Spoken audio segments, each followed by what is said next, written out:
Train के सी compartment में मेरे सामने की सीट पर बैठी लड़की ने मुझसे पूछा, हेलो, क्या आपके पास इस मोबाइल की सिम निकालने की पिन है?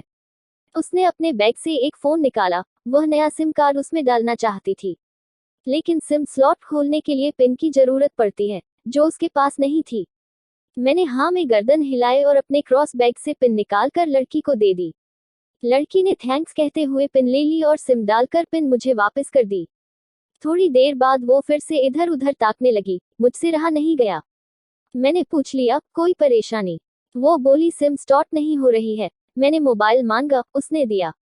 मैंने उसे कहा कि सिम अभी एक्टिवेट नहीं हुई है, थोड़ी देर में हो जाएगी। एक्टिव होने के बाद आईडी वेरिफिकेशन होगा, उसके बाद आप इसे इस्तेमाल कर सकेंगी। लड़की ने पूछा, आईडी वेरिफिकेशन क्यों? मैंने कहा, आजकल सिम वेरिफिकेशन के बाद एक्टिव होती है। जिस नाम से ये सिम उठाई गई है, उसका ब्यौरा पूछा जाएगा, बता देना। लड़की बुदबुदाई। ओह, मैंने दिलासा देते हुए कहा, इसमें कोई परेशानी की कोई बात नहीं। वो अपने एक हाथ से दूसरा हाथ दबाती रही, मानो किसी परेशानी में हो। मैंने फिर विनम्रता से कहा, आपको कहीं कॉल करना हो तो मेरा मोबाइल इस्तेमाल कर लीजिए। लड़की ने कहा, जी फिलहाल नहीं, थैंक्स, लेकिन ये सिम किस नाम से खरीदी गई है मुझे नहीं पता। मैंने कहा, एक बार एक्टिव होने दीजिए, जिसने आपको सिम दी है उसी के नाम की होगी। उसने कहा, ओके, कोशिश करते हैं। मैंने पूछा, आपका स्टेशन कहाँ है? लड़की ने कहा, दिल्ली। और आप? लड़की ने मुझसे पूछा। मैंने कहा, दिल्ली ही जा रहा हूँ, एक दिन का काम है। आप दिल्ली में रहती हैं या? लड़की बोली, नहीं नहीं, दिल्ली में कोई काम नहीं, न ही मेरा घर है वहाँ। तो मैंने उत्सुकतावश पूछा। वो बोली, दरअसल ये दूसरी ट्रेन है जिसमें आज मैं हूँ, और दिल्ली से तीसरी गाड़ी पकड़नी है, फिर हमेशा के लिए आजाद। आजाद, लेकिन किस तरह की कैद से? मुझे फिर जिज्ञासा हुई, किस कैद में थी ये कमसिन अलहर सी लड़की? लड़की बोली, उसी कैद में थी जिसमें हर लड़की होती है, जहाँ घरवाले कहे शादी कर लो, जब जैसा कहे वैसा करो। मैं घर से भाग चुकी हूँ। मुझे ताज्जुब हुआ, मगर अपने ताज्जुब को छुपाते हुए मैंने हंसते हुए पूछा, अकेली भाग रही हैं आप? आपके साथ कोई नजर नहीं आ रहा? उद्धरण चिन्ह। वो बोली, अकेली नहीं, साथ में है कोई। कौन? मेरे प्रश्न खत्म नहीं हो रहे थे। दिल्ली से एक और ट्रेन पकड़ूंगी, फिर अगले स्टेशन पर वो जनाब मिलेंगे, और उसके बाद हम किसी को नहीं मिलेंगे। ओह, तो ये प्यार का मामला है? उसने कहा, जी। मैंने उसे बताया कि मैंने भी लव मैरिज की है। ये बात सुनकर वो खुश हुई, बोली, वाओ, कैसे, कब? लव मैरिज की बात सुनकर वो मुझसे बात करने में रुचि लेने लगी। मैंने कहा, कब, कैसे, कहाँ? वो मैं बाद में बताऊंगा, पहले आप बताओ आपके घर में कौन कौन है? उसने होशियारी बरतते हुए कहा, वो मैं आपको क्यों बताऊं? मेरे घर में कोई भी हो सकता है, मेरे पापा माँ भाई बहन, या हो सकता है भाई ना हो सिर्फ बहनें हो, या ये भी हो सकता है कि बहनें ना हो और दो चार गुस्सा करने वाले बड़े भाई हो। मतलब मैं आपका नाम भी नहीं पूछ सकता? मैंने काउंटर मारा। वो बोली, कुछ भी नाम हो सकता है मेरा, टीना, मीना, रीना, कुछ भी। बहुत बातूनी लड़की थी वो। थोड़ी इधर उधर की बातें करने के बाद उसने मुझे टॉफी दी, जैसे छोटे बच्चे देते हैं क्लास में। बोली, आज मेरा बर्थडे है। मैंने उसकी हथेली से टॉफी उठाते बधाई दी और पूछा, कितने साल की हुई हो? वो बोली, 18। मतलब भागकर शादी करने की कानूनी उम्र हो गई आपकी? वो हंसी। कुछ ही देर में काफी फ्रैंक हो चुके थे हम दोनों, जैसे बहुत पहले से जानते हो एक दूसरे को। मैंने उसे बताया कि मेरी उम्र 35 साल है, यानी 17 साल बड़ा हूँ। उसने चुटकी लेते हुए कहा, लग तो नहीं रहे हो। मैं मुस्कुरा दिया। मैंने उससे पूछा, तुम घर से भाग कर आए हो, तुम्हारे चेहरे पर चिंता के निशान जरा भी नहीं है। इतनी बेफिक्री मैंने पहली बार देखी। खुद की तारीफ सुनकर वो खुश हुई। बोली, मुझे उन जनाब ने, मेरे लवर ने पहले से ही समझा दिया था कि जब घर से निकलो तो बिल्कुल बिंदास रहना, घर वालों के बारे में बिल्कुल मत सोचना, बिल्कुल अपना मूड खराब मत करना, सिर्फ मेरे और हम दोनों के बारे में सोचना, और मैं वही कर रही हूँ। मैंने फिर चुटकी ली। कहा, उसने तुम्हें मुझ जैसे अनजान मुसाफिरों से दूर रहने की सलाह नहीं दी? उसने हंसकर जवाब दिया, नहीं, शायद वो भूल गया होगा ये बताना। मैंने उसके प्रेमी की तारीफ करते हुए कहा, वैसे तुम्हारा बॉयफ्रेंड काफी टैलेंटेड है। उसने किस तरह से तुम्हें अकेले घर से रवाना किया, नई सिम और मोबाइल दिया, 3 ट्रेन बदलवाए ताकि कोई ट्रैक ना कर सके। वेरी टैलेंटेड पसंद। लड़की ने हामी भरी, बोली, बहुत टैलेंटेड है वो, उसके जैसा कोई नहीं।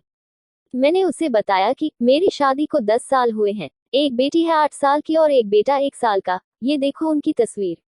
मेरे फोन पर बच्चों की तस्वीर देखकर उसके मुंह से निकल गया, सो क्यूट।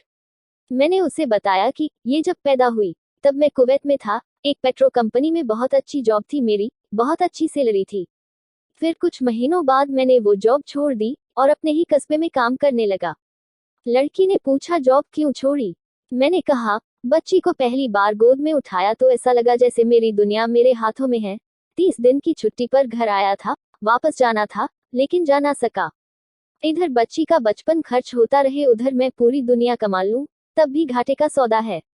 मेरी 2 टके की नौकरी, बचपन उसका लाखों का। उसने पूछा, क्या बीवी बच्चों को साथ नहीं ले जा सकते थे वहां? मैंने कहा, काफी टेक्निकल मामलों से गुजरकर एक लंबे समय के बाद रख सकते हैं। उस वक्त ये मुमकिन नहीं था। मुझे दोनों में से एक को चुनना था, आलीशान रहन सहन के साथ नौकरी या परिवार। मैंने परिवार चुना, अपनी बेटी को बड़ा होते देखने के लिए। मैं कुवैत वापस गया था, लेकिन अपना इस्तीफा देकर लौट आया। लड़की ने कहा, वेरी इम्प्रेसिव। मैं मुस्कुराकर खिड़की की तरफ देखने लगा।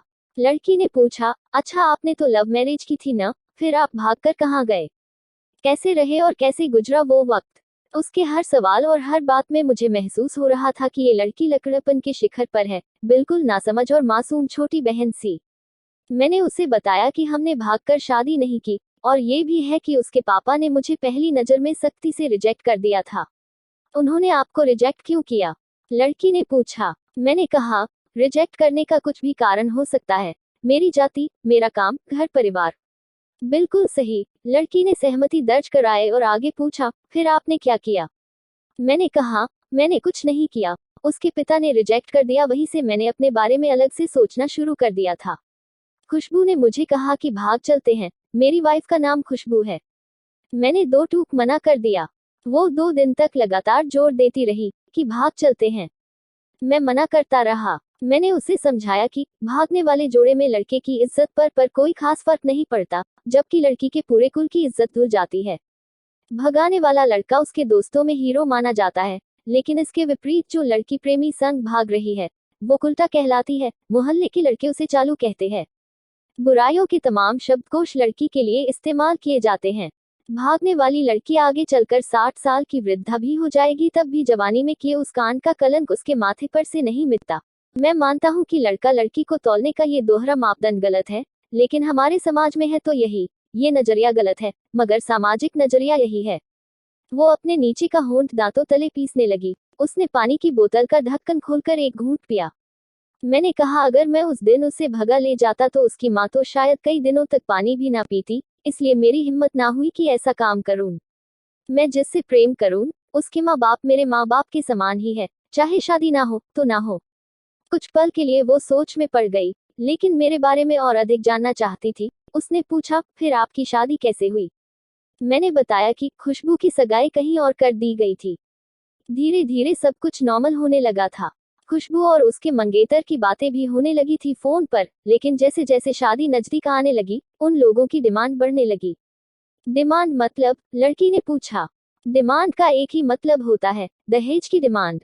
परिवार में सबको सोने से बने तोहफे दो, दूल्हे को लग्जरी कार चाहिए, सास और नंद को नेकलेस दो, वगैरह वगैरह। बोले हमारे यहाँ रीत है। लड़का भी इस रीत की अदायगी का पक्षधर था। वो सगाई मैंने तुड़वा डाली, इसलिए नहीं कि सिर्फ मेरी शादी उससे हो जाए, बल्कि ऐसे लालची लोगों में खुशबू कभी खुश नहीं रह सकती थी, ना उसका परिवार। फिर किसी तरह घर वालों को समझा बुझा कर मैं फ्रंट पर आ गया और हमारी शादी हो गई। ये सब किस्मत की बात थी। लड़की बोली, चलो अच्छा हुआ आप मिल गए, वरना वो गलत लोगों में फंस जाती। मैंने कहा, जरूरी नहीं कि माता पिता का फैसला हमेशा सही हो, और ये भी जरूरी नहीं कि प्रेमी जोड़े की पसंद सही हो। दोनों में से कोई भी गलत या सही हो सकता है। काम की बात यहाँ ये है कि कौन ज्यादा वफादार है। लड़की ने फिर से पानी का घूंट लिया और मैंने भी। लड़की ने तर्क दिया कि हमारा फैसला गलत हो जाए तो कोई बात नहीं, उन्हें ग्लानि नहीं होनी चाहिए। मैंने कहा, फैसला ऐसा हो जो दोनों का हो, बच्चों और माता पिता दोनों की सहमति, वो सबसे सही है। बुरा मत मानना, मैं कहना चाहूंगा कि तुम्हारा फैसला तुम दोनों का है, जिसमें तुम्हारे पेरेंट्स शामिल नहीं है, ना ही तुम्हें इश्क का असली मतलब पता है अभी। उसने पूछा, क्या है इश्क का सही अर्थ? मैंने कहा, तुम इश्क में हो, तुम अपना सब कुछ छोड़कर चली आई, ये सच्चा इश्क है। तुमने दिमाग पर जोर नहीं दिया, ये इश्क है। फायदा नुकसान नहीं सोचा, ये इश्क है। तुम्हारा दिमाग दुनियादारी के फितूर से बिल्कुल खाली था, उस खाली जगह में इश्क का फितूर भर दिया गया। जिन जनाब ने इश्क को भरा, क्या वो इश्क में नहीं है? यानी तुम जिसके साथ जा रही हो वो इश्क में नहीं, बल्कि होशियारी हीरोगिरी में है। जो इश्क में होता है वो इतनी प्लानिंग नहीं कर पाता है, 3 ट्रेनें नहीं बदलवा पाता है, उसका दिमाग इतना काम ही नहीं कर पाता। कोई कहे मैं आशिक हूँ और वो शातिर भी हो, ये नामुमकिन है। मजनू इश्क में पागल हो गया था, लोग पत्थर मारते थे उसे, इश्क में उसकी पहचान तक मिट गई। उसे दुनिया मजनू के नाम से जानती है, जबकि उसका असली नाम कैस था, जो नहीं इस्तेमाल किया जाता। वो शातिर होता तो कैस से मजनू ना बन पाता।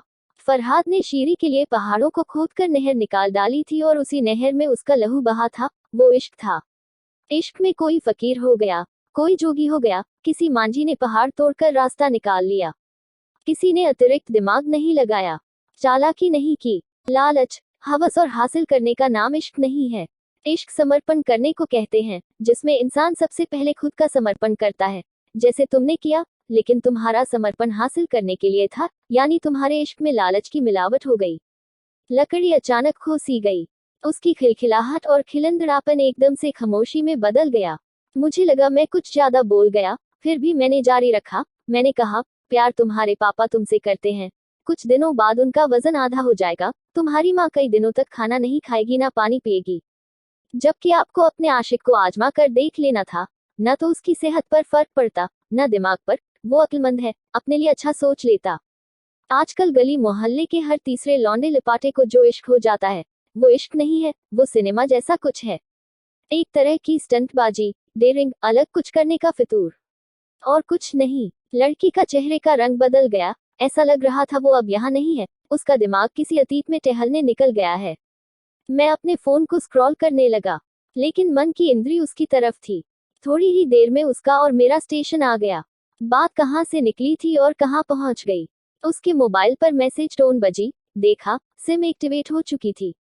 उसने चुपचाप बैग में से आगे का टिकट निकाला और फाड़ दिया। मुझे कहा एक कॉल करना है, मैंने मोबाइल दिया।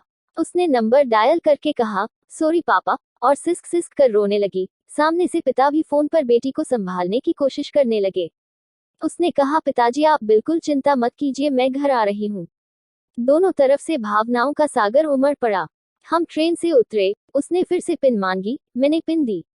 उसने मोबाइल से सिम निकाल कर तोड़ दी और पिन मुझे वापस कर दिया। देश की सभी बेटियों को समर्पित। ये मेरा दावा है, माता पिता से ज्यादा तुम्हें दुनिया में कोई प्यार नहीं करता।